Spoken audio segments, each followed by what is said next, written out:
كنت لازم أروق عليهم وأدلعهم. أحيانا روتين يوم الأجازة بياخد مننا وقت، من تنظيف لغسيل لمذاكرة مع الولاد.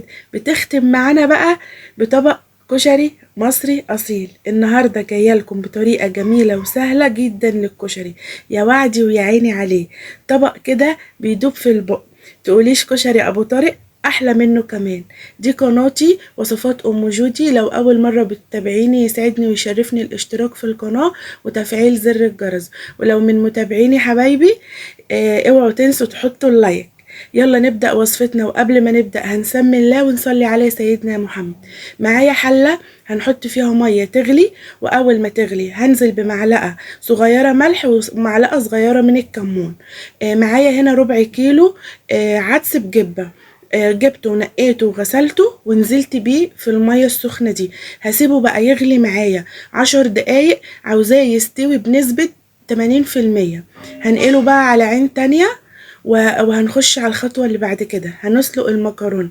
جبت حلة حطيت فيها برضو معلقة كبيرة ملح ومعلقة من الكمون. الكمون النهاردة هو الراعي الرسمي بتاع الوصفة. كل حاجة هنعملها فيها كمون، الكشري روحه بتبقى في الكمون.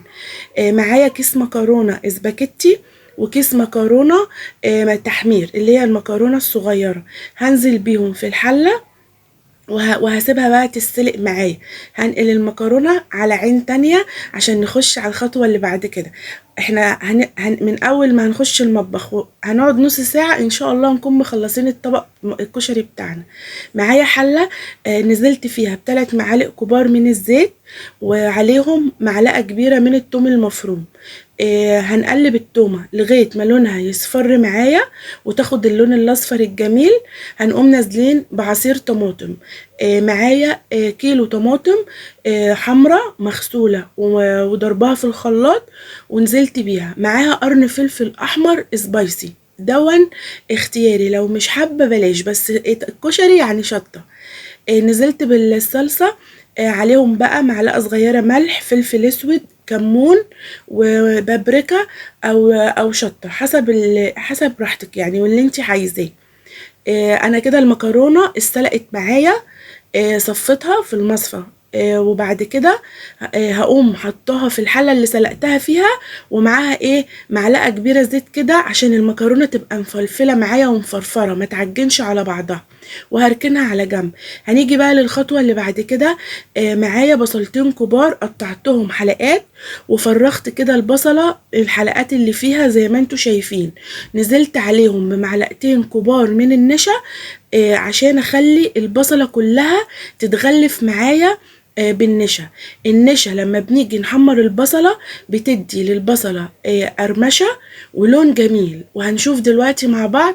البصلة هتفضل من اول بصلاية لغاية اخر بصلاية هتفضل معاكي ناشفة وبتقرمش، وده سر البصل بتاع المحلات. جبت بقى حلة حطيت فيها كوباية كبيرة زيت، لان هنعمل كله في حلة واحدة. الحلة هحمر فيها البصل، هي اللي هحمر فيها الشعرية، وهي اللي هنعمل فيها الكشري. نزلت بكوباية كبيرة من الزيت. اول ما الزيت سخن معايا نزلت معايا بالبصل الحلقات بتاعي. نزلت بنص الكمية مش الكمية كلها. لو الحلة بتاعتك صغيرة اوعي تحطي الكمية كلها عشان ما يطراش منك. انزلي حبة حبة على قد ما الحلة تاخد. ولما ننزل بالبصل ما نقلبوش، نسيبه لغاية ما ياخد لون الجلد من تحت، وبعد كده نقوم قلبينه على اليمة التانية ونطلعه على طبق فيه مناديل مطبخ عشان يشرب الزيت اللي نزل منه. هننزل بباقي الكمية يتحمر معايا. اظن مفيش اسهل من كده. العدس صفيته اتسلق معايا وصفيته، والمكرونة صفتها، والصلصة على العين هي اللي ورا بتستوي. كل ده واحنا واقفين ما خدش مننا وقت. حاجة كده تخش المطبخ تطلعي على طول عامله لهم الاكل، وحاجة تعجبهم وتأكل بقى ويشبعوا وينبسطوا. طبق الكشري دلوقتي في المحلات بشيء وشويات وما بيشبعش. خلاص حمرنا البصل، جينا بقى في نفس الزيت اللي حمرنا فيه البصلة نزلت معايا بربع كيلو من الشعرية دي بتاعت الكشري. اللي فاكرها يكتب لي بقى في التعليق هو قد ايه بقى بيحب الشعرية دي. انا عن نفسي الشعرية الطويلة دي لو تفتكروها كانت زمان امهاتنا وجداتنا بيكسروها وبيحمروها مع الرز، كانت بتبقى مخليه الرز كده مفلفل وجميل. الشعرية دي جميلة بجد في عمل الرز ابو شعرية وفي عمل الرز بتاع الكشري، حاجة كده من الزمن الجميل.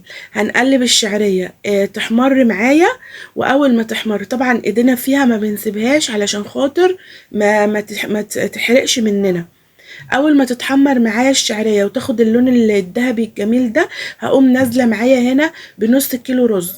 هنفلفل الرز كل ده مع الزيت والشعرية، وهنزل بقى معايا معلقة ملح، ملحيها بقى حسب راحتك. انا حطيت معلقه كبيره ملح ومعايا معلقه كبيره كمون. هو ده بقى السر اللي بيخلي ده طعم الكشري الاصلي الجميل. معلقه الكمون اللي بتحطيها على الرز دي بتحول الكشري 360 درجه. جربوها وان شاء الله هتدعولي. وبعد كده نزلت بقى بالعدس معايا. العدس طبعا احنا مسويينه بنسبة 80%، هيكمل بقى سواه مع الرز هنا وهو بيستوي. هنشوح بقى كل ده مع بعضه. الرز يسخن معايا والعدس يسخن، وبعد كده هقوم نازلة معايا بمية سخنة. المية السخنة مش بتبقى كتير، يا دوبك هنغطي بيها الكشري بس وعشان خاطر ما يعجنش مننا. نزلت بالمية خلاص. شوفي بقى ملح، ولو عايز ملح تاني حطي ملحه تمام. خلاص اول ما يشرب ميته هنوطي عليه ونسيبه يشرب بقى براحته. هنيجي بقى نعمل الدق. معايا هنا كوباية مية كبيرة على حسب بقى الكمية اللي انت عايزاها، وتحطي عليها معلقة صغيرة ملح، معلقة صغيرة كمون، معلقة صغيرة توم مفروم، عصرة ليمونة او ليمونتين كبار، وهنحط برضو شطة لو انت حابة. هنقلب المكونات دي كلها، وبرضو هنحط خل، فنجان صغير من الخل. وكده خلاص يعتبر الدقة خلصت معايا. في اسهل من كده؟ كشري اهو المطبخ دخلنا بسرعة بسرعة وخلصناه. لو وصلتوا معايا لغاية هنا في الفيديو ما تنسوش تحطوا اللايك، ويا ريت تشتركوا في القناة وتفعلوا زر الجرس ليصلكم كل جديد، منشن لاصحابكم ومشاركات للفيديو عشان عدد كبير من حبايبنا يستفيد. خلاص الكشري استوى معايا كده تمام. كده خلاص كله كده تمام. هنغرف بقى اطباقنا الجميلة. اظن شايفين شكله عامل ازاي، ريحة تجنن وطعم تحفة بجد. وصفة جميلة جدا، اعملوها بالطريقة دي وان شاء الله هتعجبكم وهتدعولي. وصفة سهلة وعملناه كله في حلة واحدة. اهم حاجة في الكشري اما تلاقي الرزاية كده حبتها غامقة بتبقى شاربة من العدس، فبيبقى لونها جميل. بجد وصفة جميلة جدا وموفرة. وشوفوا ما شاء الله عملت معايا كمية محترمة، العيال ياكلوا وينبسطوا وكمان تدوم في اللانش بوكس تاني يوم. اللانش بوكس دلوقتي بيحصل فيه مواهب كتير قوي. تاكلوه بألف هنا وشفا. هنزين، انا كنت شايله معلقتين عدس من العدس اللي انا كنت حطيته مع الرز، زينت بيهم الطبق وغرفت بقى الصلصه. زينوا اطباقكم كده وحطوا لمساتكم الجميله، بتفرق كتير قوي في تقديم الاطباق. الولاد هياكلوا وهينبسطوا، وكل اللي هياكلوا من ايدك هيقولك ما شاء الله تسلم ايدك.